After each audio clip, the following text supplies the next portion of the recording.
bahwa tidak ada kemudian rapat terkesan diam-diam, karena rapat yang dilakukan di hotel itu adalah rapat terbuka. Boleh dilihat di agenda rapatnya, itu rapat diadakan terbuka.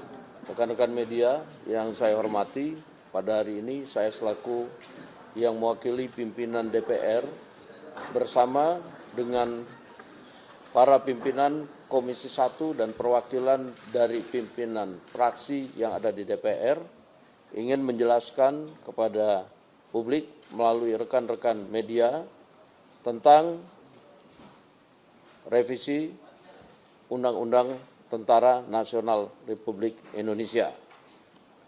Seperti kita tahu bahwa dalam beberapa waktu ini telah terjadi dinamika mengenai revisi Undang-Undang Tentara Nasional Republik Indonesia, dan kami cermati bahwa di publik, di media sosial itu beredar draft-draft yang berbeda dengan yang dibahas di Komisi 1 DPR RI. Nah, untuk itu hari ini kami akan menjelaskan kepada publik melalui rekan-rekan media beberapa pasal yang sebenarnya yang pada saat ini sedang dibahas di Komisi 1 DPR RI. Yang pertama, ada 3 pasal. 3 pasal yang kemudian masuk dalam revisi Undang-Undang Tentara Nasional Republik Indonesia. 3 pasal itu terdiri dari pasal 3, yaitu mengenai kedudukan TNI. Jadi ini sifatnya internal, yaitu ayat 1 misalnya, dalam pengerahan dan penggunaan kekuatan militer, TNI berkedudukan di bawah Presiden. Itu tidak ada perubahan. Kemudian ayat 2-nya, kebijakan dan strategi pertahanan serta dukungan administrasi yang berkaitan dengan aspek perencanaan strategis TNI itu berada di dalam koordinasi Kementerian Pertahanan.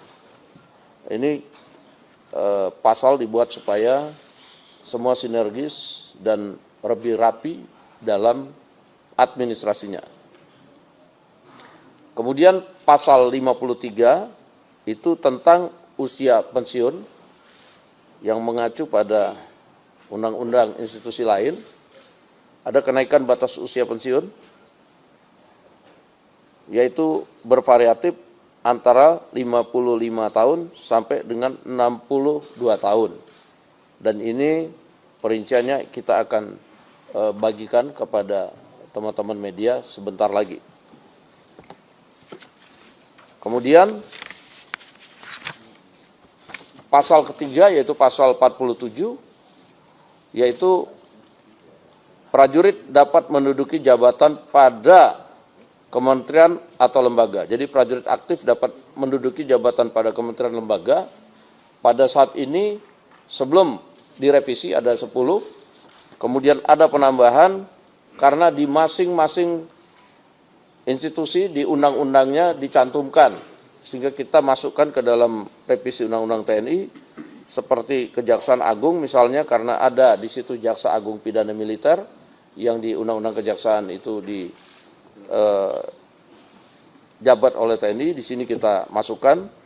Kemudian untuk pengelola perbatasan, karena itu beririsan dengan tugas pokok dan fungsi. Dan ini bisa dilihat nanti pada draft yang akan kita bagikan ke kawan-kawan media. Kemudian selain itu pada pasal 47 ayat 2, selain menduduki jabatan pada kementerian atau lembaga sebagai pada mana dimaksud pada ayat 1 yang tadi saya sudah terangkan, prajurit dapat menduduki jabatan sipil lainnya setelah mengundurkan diri atau pensiun dari dinas aktif keprajuritan. Jadi dalam revisi Undang-Undang TNI itu hanya ada 3 pasal, yaitu pasal 3, pasal 53, dan pasal 47. Jadi nggak ada pasal-pasal lain yang kemudian di draft yang beredar di media sosial itu saya lihat banyak sekali.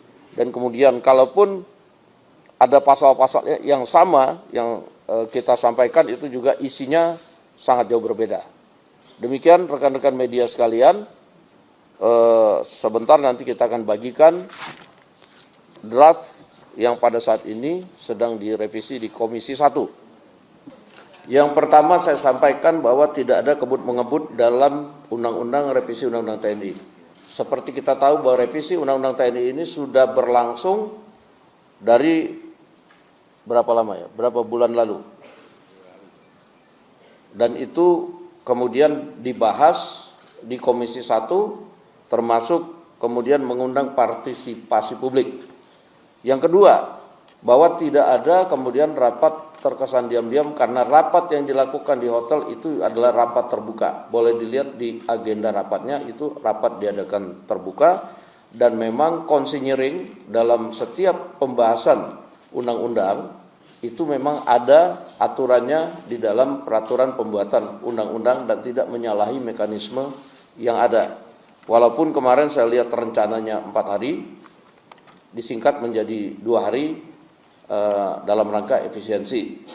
Dan itu diperlukan karena mengundang institusi lain dan walaupun cuma 3 pasal tetapi pembahasannya itu memerlukan waktu karena dari sisi naskah akademik dan lain-lain itu perlu juga kemudian merumuskan kata-kata atau kemudian pokok-pokok yang tepat dalam pembahasannya. Nah, sehingga kemudian diperlukan konsinyering, itu saja. Nah, bahwa kemudian 3 pasal ini sudah dinyatakan selesai pembahasannya, ini juga tidak kebut-mengebut, tapi dalam mekanisme itu memang diserahkan kepada Komisi 1 dalam hari ini, tim Perumus, tim Mustimsin, dan kemudian Panja yang kemudian akan melakukan sesuai dengan mekanisme.